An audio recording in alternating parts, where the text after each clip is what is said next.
मुस्कुराहट के पीछे छिपा दर्द। सुबह के 7 बज रहे थे। खिड़की से हल्की धूप कमरे में आ रही थी।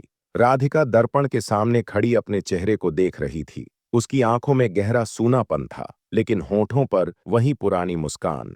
दुनिया उसे एक खुशमिजाज लड़की के रूप में जानती थी, लेकिन कोई नहीं जानता था कि उसके भीतर कितना दर्द छिपा था। वह 28 साल की हो चुकी थी। घर वालों ने शादी के लिए कई रिश्ते दिखाए, लेकिन वह अब भी अपने अतीत से बाहर नहीं आ पाई थी। अंकित, उसका पहला प्यार, उसकी जिंदगी का वो हिस्सा था जिसे वह चाहकर भी भुला नहीं पाई थी।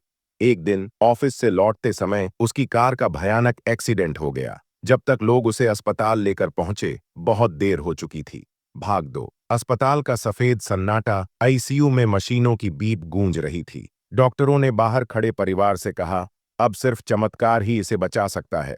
राधिका की मां जमीन पर बैठ गईं, बिलख कर रोने लगीं। पिता की आंखों में आंसू थे, लेकिन वे मजबूती से खड़े रहे। कुछ रिश्तेदारों के चेहरे पर चिंता कम और जल्दबाजी ज्यादा थी। कितना टाइम बचा है? एक चाचा ने धीरे से पूछा। अंतिम संस्कार जल्दी कर पाएंगे ना? किसी और ने जोड़ा। वहां खड़े कुछ दोस्तों की आंखों में आंसू थे, लेकिन एक दूसरे के फोन पर नोटिफिकेशन भी चेक कर रहे थे। भाग 3। आखिरी लम्हे अंकित को जब यह खबर मिली, वह भागता हुआ अस्पताल आया। उसने कांपते हाथों से राधिका का हाथ थामा। उसकी सांसें धीमी हो रही थीं। राधिका ने धीरे से आंखें खोलीं, हल्की मुस्कान के साथ फुसफुसाई, अंकित, क्या तुमने मुझे कभी याद किया? अंकित की आंखों से आंसू गिरने लगे। हर दिन, हर पल। राधिका, बस कह नहीं पाया। राधिका की आंखों से एक आंसू टपका। उसके होंठ हिले, लेकिन आवाज नहीं निकली। अगले ही पल मॉनिटर की बीप एक सीधी रेखा में बदल गई। भाग 4। दुनिया की बेरहम सच्चाई। श्मशान घाट में चिता जल रही थी। धुएं के साथ उसकी यादें भी हवा में घुल रही थीं। रिश्तेदार कुछ देर उदास खड़े रहे, फिर धीरे धीरे बातचीत करने लगे। अब घर जाकर खाना बनाना पड़ेगा। समय कितना हुआ?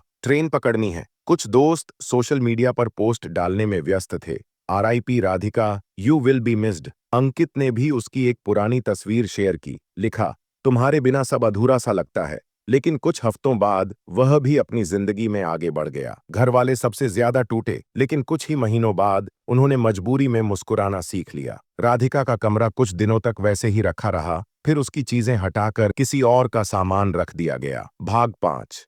अंतिम सच। 6 महीने बाद किसी ने उसकी तस्वीर पर धूल झाड़कर कहा, राधिका बहुत अच्छी लड़की थी, काश वो बच जाती। लेकिन यह सिर्फ एक पल का अफसोस था। दुनिया किसी के बिना नहीं रुकती। राधिका चली गई, लेकिन बाकी सबकी जिंदगी पहले जैसी ही चलती रही। इसलिए जब तक जिंदा हो, अपने लिए जियो, अपनी खुशी के लिए लड़ो, क्योंकि अंत में तुम्हारी कब्र पर रोने वाले भी वक्त के साथ आगे बढ़ जाएंगे।